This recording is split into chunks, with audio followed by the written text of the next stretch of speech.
70s Ford truck wheel covers on eBay.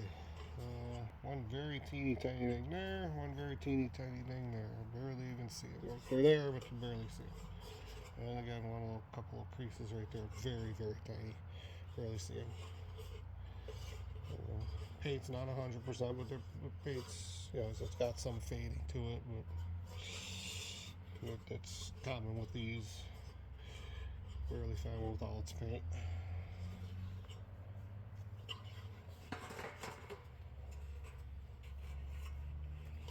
Number two, one tiny, very, very, very tiny thing there. One very, very, very tiny thing there. That looks pretty clean. Pretty clean cap.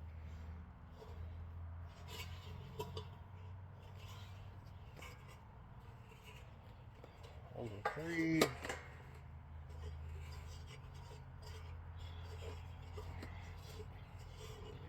Nothing really popping out at me on this one.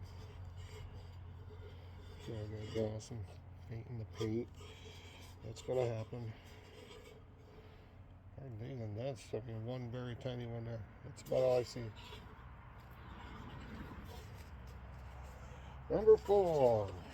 A couple little spots right there. A couple little things there. One thing there. A couple very tiny outer edge dings. And through there. There's some being hit with a rubber mallet or God knows what from being installed. Another couple there. One there. Back around. It's not too bad on it. Backside.